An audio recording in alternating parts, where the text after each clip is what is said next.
Phil Comfort's wife, Shirley. Because Shirley worked for many years with Elizabeth Capper and was manning the switchboard in the days when she had to keep putting through calls to Elizabeth from a George Richards several times a day.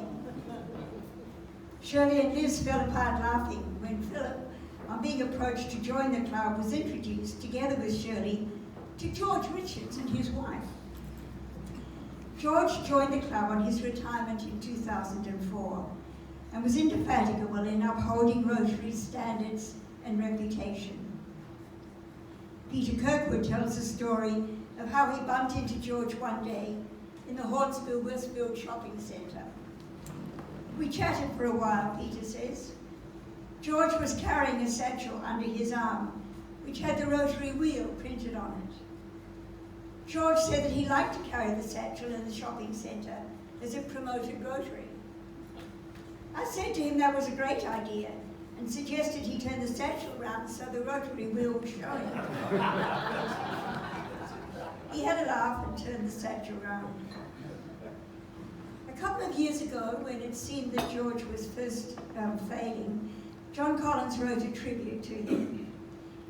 He began by saying George was a beautiful person, and he continued with these words: "We would never have met if it wasn't for Rotary, as we inhabited different generations, sporting heroes, and life philosophies. When I became president with little experience of Rotary, George took me under his wing. His main role in this was ensuring that I followed Rotary protocol.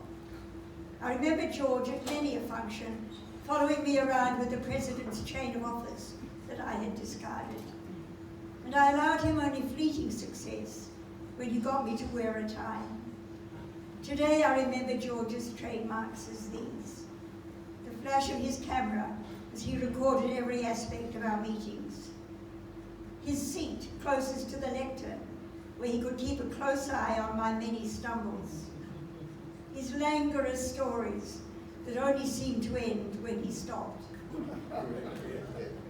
I remember him at the end of my presidency when he gave me printed copies of all the Wurrungla for that year. George was a person where the printed word was king and a digital file was no substitute. I like John's phrase, languorous stories. Ken Broadhead picked up on this, and also on George's particularity about getting things right, in his reply to an apology that I wrote for having mistakenly referred to George as George Richardson instead of George Richards. Ken wrote back to me as follows: "Dear Joe, you do not need to stress.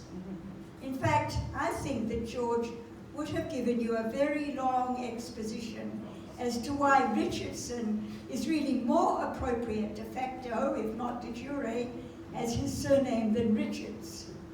He would start somewhere in the 17th century.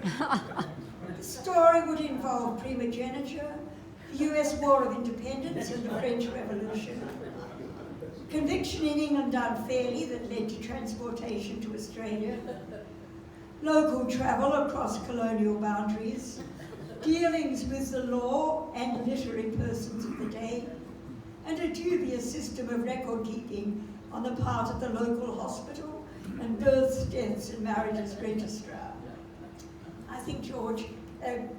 think that Ken captured George's essence.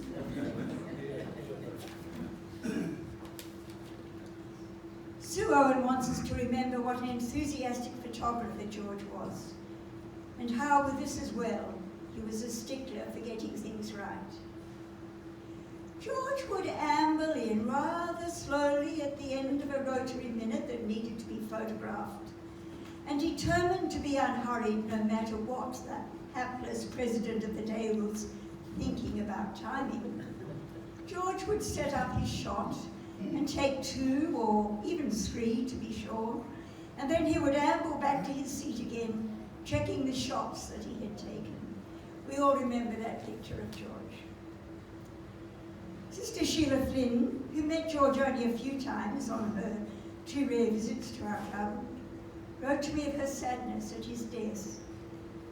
She spoke of George's intellect, his engagement with and vivacity for life, and what she called his perspicacious dialogue when he talked with her about the Copenhagen Women's Cooperative. But most of all, she mentions his presence and care. And I think that's a lovely phrase for the nature of George, his presence and his care. He was always there immediately for each one of us that he talked to. Sheila finishes by describing him as a man to be missed, a legend in his own right.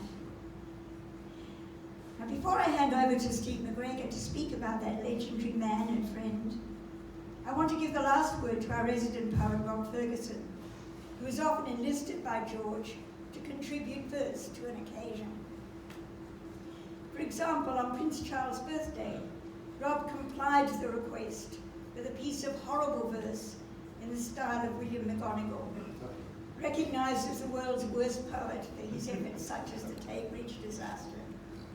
And the poem ended thus: "But if George asked me to write another royal poem, I'll resign forthwith and take my pen and paper home."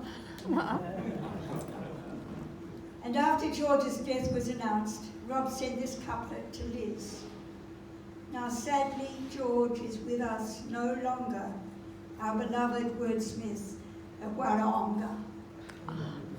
Over to you, Steve.